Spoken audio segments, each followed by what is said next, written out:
Welcome. We're here to talk about the Slim Fit Boiler by Weil-McLain, and this segment is going to be annual maintenance. Now, whenever you do annual maintenance on it, and I remember the last segment we talked about when you did the startup or the commissioning of the boiler, guess what? You documented some important information. You documented the CO2. You documented the flame signal. Everything that was going on. You even documented any changes that you made in the programming of the boiler. And you documented them in the back of the boiler manual. Now by doing that, that's going to save you so much time when you do the annual maintenance on this boiler, because basically this is pretty simple. Because basically if you take a look at your numbers here, and these numbers match up with the numbers today that you're doing your annual maintenance, other than cleaning the trap and some other basic inspections, which I'll review with you in a few moments, you're done. However, let's review some of those items that you need to go through with annual maintenance. Again, one of the first things, disconnect power before you stick your hands in there. I mean, that's common sense for you guys, right? One of the things on the top here that we have is our fresh air intake. Below this is a screened area. Hopefully, if you have this connected direct vent with combustion air coming in, they've included an access point to get in to inspect, and it'll vacuum it out and clean it. If that's not provided, well, then you need to access that however way you can, vacuum or inspect, if necessary, the top of that screened area. Now, if it's open to the boiler room, again, just a quick look, vacuum out if necessary, and you're good to go. Now, this is something that you may not be real comfortable with, and that's checking your relief valves. Normally when I walk into a boiler room, the last thing you want to even touch or bump into is the relief valve, right? Because, hey, if that pops open, you don't have another relief valve to replace it with. So before you do those tests, make sure you have available with you a replacement relief valve. That's important, because you take a look at the relief valve manufacturer's instructions for maintenance. They do want you to lift the seat. Now, again, some will have you do it every 6 months. Some might have you do it every 12 months. But follow the manufacturer's instructions for that relief valve that you're dealing with. We recommend every 6 months of operation to actually pop the relief valve and let it spew out. So be aware of where you're draining it to, so it doesn't cause any damage or any personal injury. So once you've popped that relief valve, you need to let it sit, make sure it seats properly, and if it does, you're golden. Now, while you're on that water side of the system, be sure to check your water chemistry.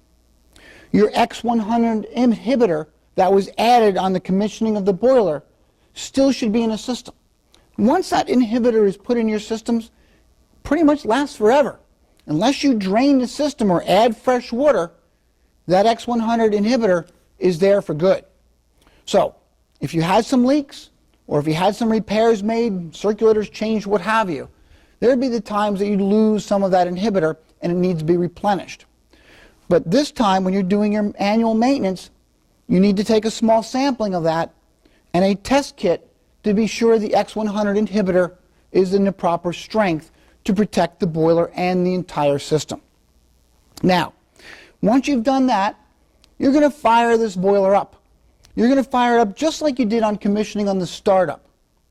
You're going to fire the boiler and you're going to adjust the solar control to reach its maximum RPMs. Also be sure you have a good load on the system to be able to operate this boiler for a decent length of time while you're doing your tests. So, up to maximum, you're going to take your combustion analyzer. Same thing as your startup, and you're going to check your combustion analysis. You should have been somewhere nearby the optimum point of 8.75 on the CO2 scale. Again, between 8.5 and 10 is where you need to be.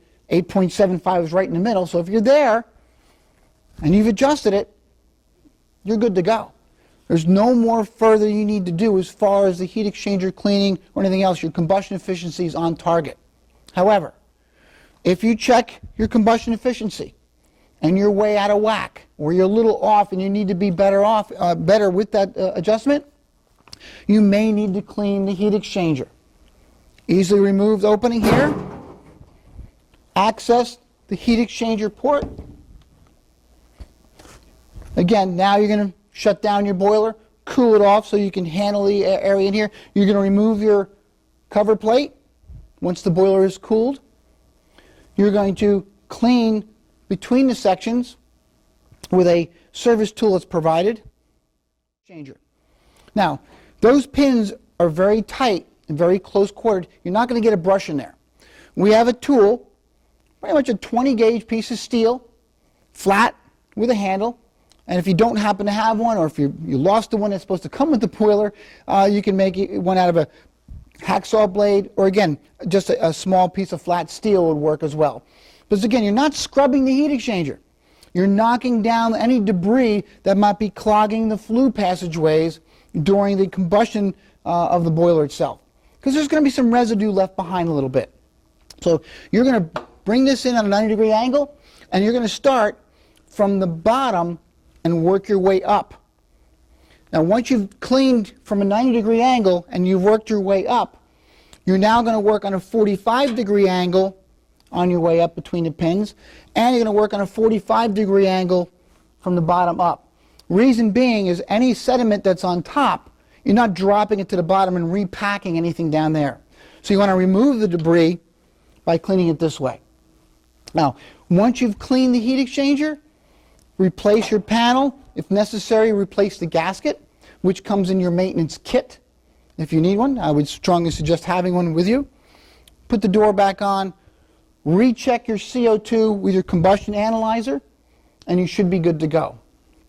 Now, also be sure to change and clean your, not change, but clean out your condensate trap that's in the front of the unit. That needs to be changed annually or cleaned annually as well. It's very important because that does fill up with sediment and slime, and some algae can build up in there. And we have to make sure that stays clean. It's very, very important. So, after you've checked your combustion efficiency, we might want to take a look at your flame sensors. Remove, inspect, and clean them up a little bit. Never ever use sandcloth or sandpaper. You never want to etch or scratch the surface of your igniters or flame sensors. Steel wool is the best way to do it. Clean off any oxidation that might have taken place on the sensors and replace them. And check the flame signals compared to what you documented when you commissioned the boilers. If you're within a couple of points of their parameters, you're good to go. If you can't bring those numbers back where they need to be, replace the igniter and or flame sensors. Restart the boiler again. Check thoroughly. Check for leaks in the system.